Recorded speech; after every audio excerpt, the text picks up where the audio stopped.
Dupla de ataque. Dupla de ataque.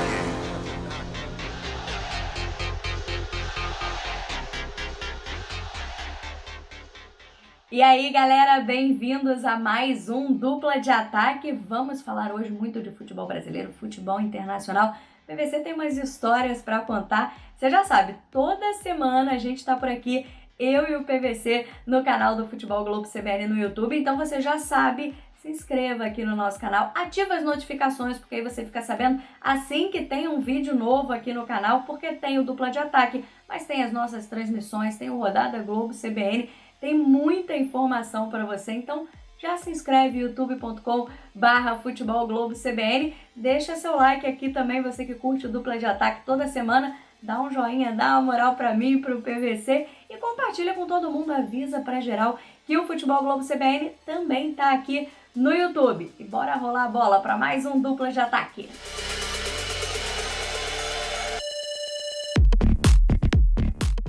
Final de semana tem bola rolando pelo Campeonato Carioca e finalmente chegamos à fase decisiva, mais próximos do título estadual, que é o que realmente interessa ao torcedor e aos clubes que vêm a essa fase agora sim com muito mais importância. Mas a gente vai ter também a Taça Rio sendo importante para Botafogo e Vasco, que ficaram fora dessas semifinais, não estão na briga pelo título estadual, mas que também vê importância nessas partidas. Começando com a fase decisiva, né, com Flamengo e Fluminense que estão nessas semifinais, a gente vai ter jogos aí talvez nessas primeiras partidas, já nesse final de semana, com um pouco menos de importância, talvez um pouco menos de dedicação dos clubes, podemos dizer assim, do que no próximo final de semana. Por quê? O Flamengo, por exemplo, assim como o Fluminense, tá de olho na Libertadores. Vai ter jogo na semana que vem contra a LDU, aliás, valendo a liderança do grupo na altitude. Então, certamente, o Rogério Ceni vai poupar alguns jogadores. Agora, esse duelo aconteceu recentemente, na final da Taça Guanabara, e ele colocou um time misto, mas os titulares no banco. E aí, na hora que precisou vencer, foi todo mundo pro campo. Eu acho que vai ser mais ou menos assim nessa primeira partida. Como tem o segundo jogo, é natural que os times estejam mais cautelosos, mas dessa vez o Volta Redonda tem de fato a chance de ser campeão estadual. Então, acho que vai para essa partida até com mais gana do que teve talvez na final da Taça Guanabara, em que os dois times já estavam classificados para o que realmente interessava, que eram essas semifinais. Do lado do Fluminense, mesma coisa, veio de uma viagem desgastante pela Libertadores, tem jogo também na semana que vem, então talvez tenha alguns jogadores descansados, mas o Roger já avisou que ele quer dar total importância a esse título, quer que o Fluminense seja campeão estadual, então vai tentar utilizar todos os jogadores que tiverem condições. Pelo que disse o Roger, só vai poupar aqueles que estiverem um pouco mais desgastados. Ainda assim, agora é pra valer, agora é decisão, é semifinal, tá valendo o título carioca e agora sim os clubes estão muito mais ligados nessa competição. Então já tem Flamengo e Volta Redonda também, além do Fluminense enfrentando a Portuguesa nesse final de semana, as primeiras partidas, depois na semana que vem os segundos jogos, e também os primeiros confrontos entre Vasco e Madureira, Botafogo e Nova Iguaçu pela Taça Rio. Aí já não vale nada, né? Em matéria de título de Taça Rio, os dois clubes não estão pensando nisso, mas vale para a preparação para a Série B. Os dois clubes terão um período enorme aí, de um mês praticamente até a estreia na Série B. O Vasco ainda tem a Copa do Brasil, mas mesmo assim, né, não deve acontecer a partida antes da estreia na segunda divisão. Então, tá todo mundo se preparando e é muito bom nesse período de treinos também ter jogos oficiais. E vai ser importante nesses confrontos, duas partidas, os times aproveitarem esses jogos, embora o Vasco, o Marcelo Cabo ainda esteja pensando bem qual equipe vai utilizar nessa primeira partida. Mas o Botafogo vai com o time titular, o mesmo que encerrou a fase da Taça Guanabara, vai jogar essa partida. Então, o Marcelo Chamusca está muito de olho aí nessa preparação para Botafogo e Vasco. São duelos que valem menos pela competição, menos pelo título, mais para preparação, para ver como tá o elenco, ainda mais podendo ter um clássico, um Vasco e Botafogo na final da Taça Rio. Vai ser ótimo para nivelar os dois times para a Série B. Para Flamengo e Fluminense agora é decisão, agora é para valer e a gente está de olho. Teremos, claro, transmissão do Futebol Globo CBN, estarei acompanhando aí essas partidas agora sim decisivas do Campeonato Estadual. Corinthians e São Paulo. São Paulo tem a perspectiva de acabar com a sua seca de títulos que dura desde 2012. Desde 2005 não ganha um estadual e desde 2008 não ganha um título nacional. Para ganhar o título paulista, o São Paulo terá que quebrar esse jejum, Mas antes tem um desafio de quebrar outro tabu. Jogando neste domingo contra o Corinthians em Itaquera, na Neoquímica Arena, onde o São Paulo jamais foi vencedor. São 13 partidas, atualizando 13 clássicos Corinthians e São Paulo na atual Neoquímica Arena. Em Itaquera, dos 13 jogos, o Corinthians venceu 10 e empatou 3. O Corinthians fez 26 gols e o São Paulo apenas 10.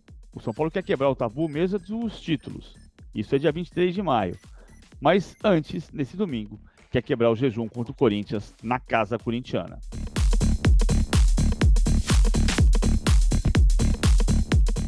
Domingo é dia de decisão também na Champions League feminina, o segundo jogo dessas semifinais. Na primeira partida, domingo passado, PSG e Barcelona 1-1 na França, na Alemanha, Bayern 2, Chelsea 1. Mas quero falar do duelo tático que vai acontecer agora nesse jogo de volta na Espanha. Empate no primeiro jogo, tá tudo aberto, mas o Barcelona joga em casa. E tem aquela história do gol qualificado que você já conhece, ou seja, como o PSG tomou um gol em casa, precisa fazer pelo menos um. Não adianta o PSG, por exemplo, conseguir fazer um 0-0, porque esse resultado favorece ao Barcelona, que já fez um gol fora de casa. Então, no mínimo 1-1 para levar para os pênaltis, em caso de empate, evidentemente. 2-2 já favorece o PSG. E claro, os dois times vão querer a vitória que define o finalista inédito, já que temos 4 equipes que jamais foram campeãs da Champions League. Quem ainda não viu o Barcelona e o PSG jogarem nessa temporada, teve uma palhinha no primeiro jogo da forma como as duas equipes gostam de atuar, mas principalmente nessa segunda partida, que agora tá valendo, O primeiro jogo é mais cadenciado, observa-se mais o adversário, mas agora é pra valer, tá valendo vaga na final. E aí o que a gente pode perceber muito desse time do Barcelona, que faz uma temporada impecável, 24 jogos no Campeonato Espanhol, 24 vitórias. É um time que gosta muito de jogar com a bola. E como disse a Mariona recentemente numa entrevista ao GE. Globo, tem o DNA do Barcelona essa equipe. O DNA que a gente se acostumou a ver lá com o Guardiola, é esse DNA que ela tá falando, muita posse de bola, muita troca de passes, o tal do tic-tac, principalmente no campo de ataque, para tentar encontrar espaços na defesa adversária. Teve algum espaço, principalmente com a Hansen no primeiro jogo, pelo lado direito, algo que o PSG marcou melhor no segundo tempo, mas ainda assim houve espaço. São jogadoras de muita habilidade técnica, como a Putellas, por exemplo. Então, são jogadoras que aproveitam muito esses espaços para encaixar uma bola, um passe para deixar a atacante na cara do gol. O Barcelona explora muito essa qualidade, tanto é que teve mais posse de bola no primeiro jogo. O PSG não joga de forma muito diferente, não. Também gosta de ter a bola, só que a diferença é que o PSG gosta de trabalhar a bola desde a defesa, desde a Endler, da goleira, que é uma das melhores goleiras do mundo, grande destaque do time PSG, pra mim é a goleira, e a Endler começa essa jogada principalmente com as zagueiras. O PSG tem uma diferença também, porque trabalha muito a bola também pelo meio campo, mas explora demais os cruzamentos. Então, jogada de velocidade pelas laterais, para lateral chegar cruzando na área. No primeiro jogo, 2 gols saíram bola parada, Saíram gols de cabeça. Mas o PSG tem um pouquinho mais essa qualidade do que o Barcelona, principalmente da bola aérea com as zagueiras e até com a Koch, que fez o gol nessa primeira partida, Então, tem também essa qualidade da bola parada. Imagina um jogo mais aberto, os dois times tentando ter a bola e tentando criar chances reais. No primeiro jogo não tivemos tantas chances de gol assim. Tivemos uma defesaça da Endler, mas de resto, tivemos um pênalti não marcado também para o Barcelona, um toque de mão. Não tem VAR nessa fase da competição. No segundo tempo, o PSG pressionou mais. Acho que essa vai ser uma estratégia para esse grande duelo tático do próximo domingo. Imagina a formiga ali, o meio-campo do PSG, pressionando mais a saída de bola do Barcelona para impedir justamente essa troca de passe. Enquanto o Barcelona vai tentar marcar melhor essa bola parada, principalmente do PSG. Achei que na primeira partida o Barcelona foi melhor e agora temos um jogo bem equilibrado, mas vai ser um jogaço para definir quem chega na grande final da Champions League no dia 16. Hans-Dieter Flick já anunciou que deixa o Bayern ao final do campeonato alemão, o que significa o primeiro treinador a pedir demissão do Bayern no exercício do contrato. Nunca antes na história um treinador no Bayern tinha se oferecido para deixar o cargo, tendo mais um ano para cumprir de contrato. Isso tem tudo a ver com o convite da seleção alemã. Flick foi assistente técnico de Joachim Löw na Copa do Mundo de 2014. Quando saiu da seleção, ele foi contratado pelo presidente do Bayern, Karl-Heinz Rummenigge, que já olhava para Niko Kovac como um técnico demissionário. Na primeira crise da temporada 19-20, Rummenigge demitiu Kovac e colocou discretamente Flick no comando. Parecia técnico interino. Ele foi ficando e se tornou o único técnico campeão da Champions League, só com vitórias durante a campanha. O Bayern foi o único campeão da história da Champions que ganhou todos os jogos. Flick continuou, mas a perda da classificação para o Paris Saint-Germain nesta Champions aumentou o desgaste e junto com isso veio o pedido de demissão de Joachim Löw, que deixará a seleção da Alemanha depois da Eurocopa. Resultado, Flick ainda não anunciou oficialmente, mas vai ser o técnico da seleção da Alemanha. Por causa disso, o Bayern pagou uma multa de 25 milhões de euros para tirar Julian Nagelsmann do Leipzig, justamente o candidato a ser vice-campeão dessa temporada.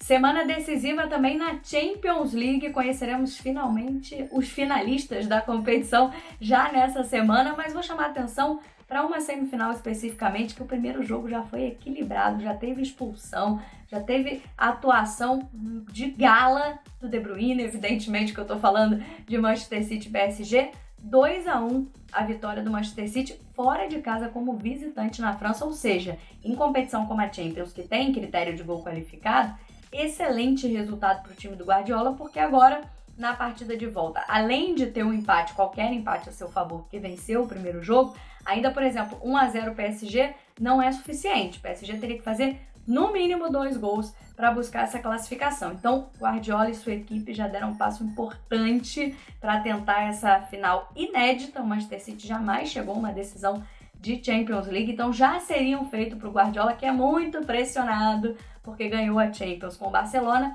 mas falta esse título com o Bayern, agora a cobrança com o Manchester City. A final já seria histórica, já seria inédito, mas ele busca também, evidentemente, o título, né? Para isso que o Guardiola sempre se prepara. Aliás, acabou de ser campeão mais uma vez da Copa da Liga Inglesa, o 30º título da carreira do Guardiola como treinador, né? Só 9 pelo Manchester City, mas vai ter sempre essa cobrança. E a Champions, mas não ganha a Champions, só pelo Barcelona.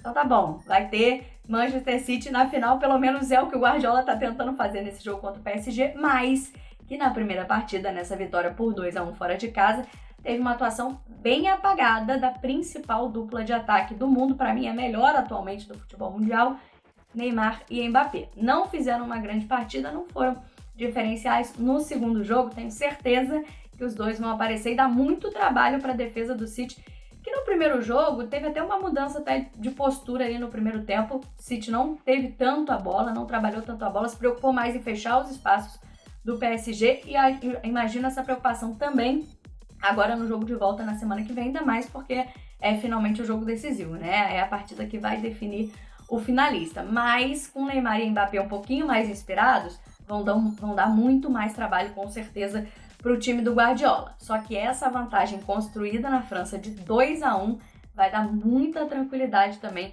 para o City trabalhar a bola, para fechar os espaços. Não vejo o City explorando muito o ataque, imagino um time mais conservador ali no meio campo, justamente não permitindo, o Guardiola falou sobre isso na entrevista, não pode deixar campo aberto para Neymar e Mbappé, eu acho que essa vai ser a grande preocupação. Pode empatar, pode perder por 1-0, então o Manchester City ficou muito mais próximo dessa vaga, mas tenho certeza que não tem nada definido, vai ser um jogão na semana que vem, eu vou estar acompanhando City e PSG. Será que teremos um finalista inédito ou o PSG de novo na decisão? De qualquer forma, os dois times estão brigando aí por um título inédito da competição.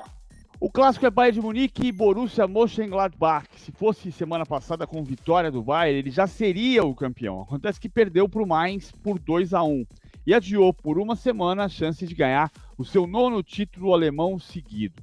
O Enia campeonato vem numa semana de turbulência também, pelo anúncio de novo técnico, mas esse é um outro pedacinho que nós vamos tratar daqui a pouco. Bayern e Borussia Mönchengladbach foi o grande clássico do futebol alemão dos anos 70.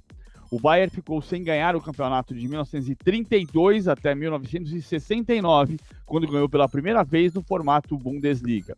E de 69 a 77 só dava Bayern ou Gladbach.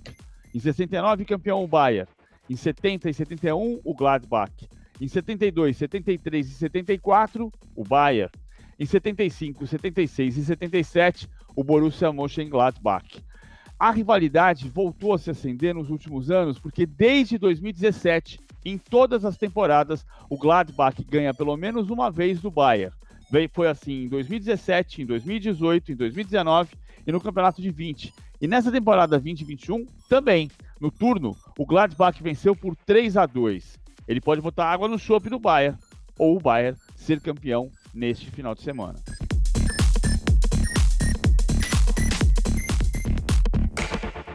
Já aviso que a história de hoje não é legal, mas tem um final feliz, ou pelo menos uma esperança aí.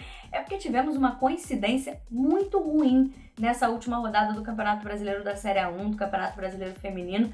Nessa última rodada, só na terceira rodada, na verdade, nem nessa última, mas desde a terceira, nós tivemos 4 jogadoras com a mesma lesão, e uma lesão gravíssima, que nós do futebol brasileiro já nos acostumamos a ter repulsa por essa lesão desde o Ronaldo, né? Tô falando de lesão de ligamento de joelho, que é algo que deixa a atleta ou o atleta fora por 6 meses, e foi uma coincidência que chamou a atenção, mesmo negativa, porque de fato muitas jogadoras na mesma rodada. A gente teve a goleira do Corinthians, a Tainá Borges, rompeu o ligamento, ela que teve que ser substituída pela Crivellari, né, atacante, porque já tinha feito todas as substituições. Crivellari ainda fez uma defesaça. Teve a Gabi Lovain no mesmo jogo do Botafogo, aí do time adversário, também com ruptura do ligamento. A atacante Pamela do Cruzeiro, mesma lesão de ligamento do joelho. E depois o Avaí Kinderman divulgou que a Fran, lateral que saiu de campo machucada, também teve ruptura de ligamento. Antes do campeonato começar, o Internacional anunciou a Milene, atacante da seleção, que esteve no Corinthians há 2 temporadas. Ela ainda não começou a jogar porque sofreu uma lesão nos treinamentos de ligamento do joelho. Tivemos recentemente a Luana, do PSG, fora da Champions, fora da seleção, fora das Olimpíadas, por conta de uma lesão de ligamento do joelho. Ou seja, uma coincidência muito ruim, mas que de fato está chamando atenção, ainda mais na mesma rodada, né? É uma notícia triste, chata de dar, mas eu prometi que tinha, não um final feliz, mas talvez um pouquinho mais de esperança, é porque o Palmeiras anunciou nessa semana a contratação da Rafaele, zagueira da seleção brasileira, que vai disputar o Campeonato Brasileiro já a partir das próximas rodadas. Ela que estava na China há alguns anos, e a Rafaele viveu uma ótima história de superação dessa lesão. A gente teve a Copa do Mundo de 2019, que a Rafaele ficou fora por conta de uma ruptura de ligamento do joelho, e aí voltou depois no final do ano, não pôde disputar o Mundial, mas vem sendo convocada rotineiramente pela Pia, é titular absoluta da seleção. Tudo que a gente sabe sobre a dupla de zaga é Rafaele e mais uma. Não tá podendo jogar na China, também em função da Covid, mas pelo menos tá convocada para essa Olimpíada, embora a Pia não tenha dado toda a seleção convocada. A gente disse que tem 12 nomes ali, que ela já tem certeza. Um desses nomes é a Rafaele. É uma baiana que começou a carreira jogando aqui no Brasil, mas bem jovem foi para os Estados Unidos. A Rafaele tem um longo histórico jogando lá nos Estados Unidos. Depois disso foi para a China e agora, voltando para o Brasil, vai disputar o Campeonato Brasileiro pelo Palmeiras, vai estar nas Olimpíadas de Tóquio. Então, se por um lado a gente tem essa coincidência e essa história que realmente chamou a atenção de muitas jogadoras com a mesma lesão, também tem uma história de recuperação da Rafaele, que já começa a disputar o campeonato aí nas próximas rodadas. Mais um grande nome, mais um nome de seleção, e de novo no Palmeiras, que está com um time fortíssimo. Também vamos acompanhar certamente a rodada do final de semana e do meio de semana do Campeonato Brasileiro da Série A1, que está muito disputado, com Corinthians, Palmeiras, principalmente ali brigando pelas primeiras posições, mas Grêmio, Inter e São Paulo, Santos, Ferroviária, tá todo mundo correndo atrás, e a gente vai observar isso também nas próximas rodadas. Roberto Mozzini foi um zagueiro do Torino e da Internazionale, campeão pela Inter em 1980. Ele fez o gol que garantiu o troféu na rodada do título, jogo contra a Roma, em San Siro, Milão. Empate por 2-2. E o gol do troféu, aos 43 minutos do segundo tempo, foi de Roberto Mozzini. Sabe o que tem de novidade nisso? Apesar de a gente estar falando de uma coisa de 41 anos atrás, é que nunca mais a Internazionale foi campeã italiana jogando a partida do título dentro da sua casa, no Giuseppe Meazza, em San Siro, em Milão. Nunca mais. Ou ela foi campeã jogando fora de casa a partida do título, como contra a Lazio em 89 ou contra o Siena no último Scudetto em 2010, ou ela foi campeã sem jogar. Por exemplo, em 2009, o Milan perdeu para a Roma na véspera do jogo Inter e Siena e a Inter já entrou em campo com o título assegurado. Há 41 anos, a Inter não é campeã jogando na sua casa. E se for vencedora neste sábado contra o Crotone, será fora de casa também. Acontece que para ganhar o título, assegurar o troféu neste final de semana, a Inter tem que vencer o Crotone e contar com derrotas de Napoli, Atalanta, Milan e Juventus. Mais provável, então, que a Inter seja campeã no outro final de semana contra a Sampdoria, depois de 41 anos em San Siro, para a gente lembrar de Roberto Mozzini. Valeu, galera! Dupla de Ataque volta na semana que vem. Espero que você tenha gostado das histórias de hoje. Valeu, Camila! Valeu, PVC! Espero que você aí também tenha curtido o Dupla de Ataque dessa semana. Então, gostou? Já deixa o teu like, já dá o joinha aqui pra gente também.